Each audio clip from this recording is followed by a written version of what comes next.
నమస్తే, welcome to IDTV. నేను మీ Lakshmi. IDTV మన ఉనికి మన వాణి. బీసీల లెక్క తేల్చాలని, వారికి ప్రయోజనాలు అందించాలని, ఆ తర్వాత సర్పంచ్ ఎన్నికలకు వెళ్లాలని అనుకున్న రేవంత్ ప్రభుత్వ ప్లాన్ వర్కౌట్ కాలేదా?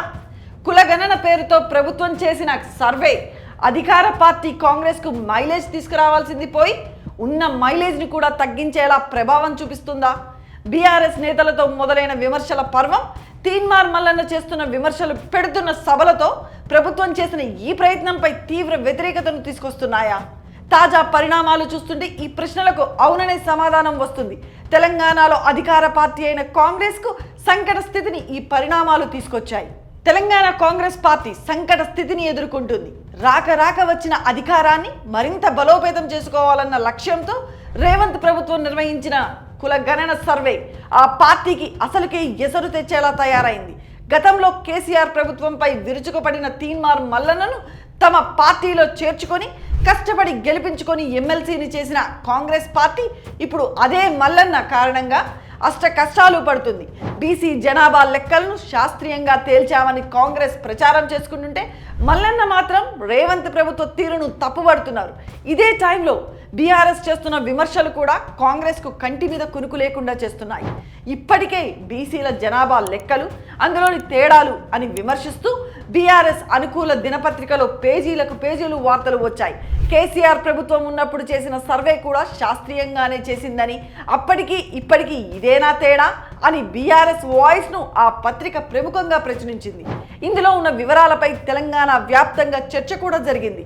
తమ సర్వే కారణంగా బీసీల లెక్క స్పష్టంగా తేలిందని కాంగ్రెస్ నేతలు పైకి బాగానే చెబుతున్నా, వారికి ప్రయోజనాలు అందిస్తామని బలంగా చెబుతున్నా బీఆర్ఎస్ చేస్తున్న విమర్శలకు పూర్తి స్థాయిలో బదులిచ్చే పరిస్థితి కనిపించడం లేదు.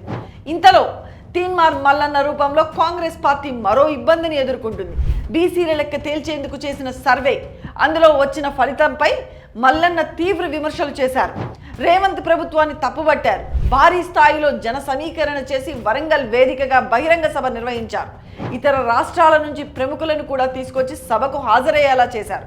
వారి కోసం ప్రత్యేకంగా హెలికాప్టర్ను కూడా ఏర్పాటు చేసి అందరికీ షాక్ ఇచ్చారు. బీసీల దగ్గర భారీగా డబ్బులు ఉన్నాయని, ఒక్కరోజు బీసీలు చికెన్ తినడం ఆపేస్తే వందలు వేల కోట్ల వ్యాపారం ఆగిపోతుందని లెక్కలతో సహా మీడియాకు ఇంటర్వ్యూలో ఇస్తున్నారు. ఒక రకంగా చెప్పాలంటే బీసీలకు ప్రతినిధిగా తనను తాను ప్రొజెక్ట్ చేసుకోవడంలో మల్లన్న పూర్తిగా విజయవంతం కాకపోయినా ప్రజలందరి దృష్టిని ఆకర్షించే స్థాయిలో మాత్రం కాంగ్రెస్కు నష్టం చేకూరుస్తున్నారు. ఇలాంటి పరిస్థితుల్లో ఓ రకంగా కాంగ్రెస్ పార్టీ ఇబ్బంది ఎదుర్కొంటుందనే చెప్పాలి. రేవంత్ ప్రభుత్వం ప్రతిష్టాత్మకంగా నిర్వహించిన ఈ సర్వేతో పార్టీకి బలాన్ని తీసుకురావాల్సింది పోయి ఉన్న బలాన్ని తగ్గించే ప్రమాదం ఎదుర్కోవాల్సిన పరిస్థితి ఏర్పడుతుంది. మరి ఆ పార్టీ కార్యకర్తలు ఆఫ్ ద రికార్డుగా అనుకుంటున్నారు.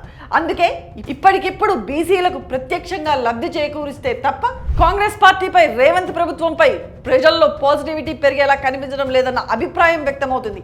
అలా చేసినా కూడా అటు బీఆర్ఎస్ ఇటు బీసీల ప్రతినిధిగా ఎదిగే ప్రయత్నం చేస్తున్న తీన్మార్ మల్లన్న ఆ క్రెడిట్స్ను తమ ఖాతాలో వేసుకునేందుకు రెడీగా ఉన్నారు. అలాంటి ప్రమాదం కూడా కాంగ్రెస్ను అయోమయానికి గురి చేస్తుందని ప్రజలు భావిస్తున్నారు. ఈ సంకట పరిస్థితిని రేవంత్ ప్రభుత్వం, కాంగ్రెస్ ఎలా ఎదుర్కొంటుందన్నది చూడాల్సిందే. ఈ విషయంపై మీ అభిప్రాయాన్ని కామెంట్ సెక్షన్లో తెలియజేయండి. స్టోరీని లైక్ చేసి షేర్ చేయండి. మరిన్ని ఇంట్రెస్టింగ్ అప్డేట్స్ కోసం ఐడిటీవీని సబ్స్క్రైబ్ చేయండి.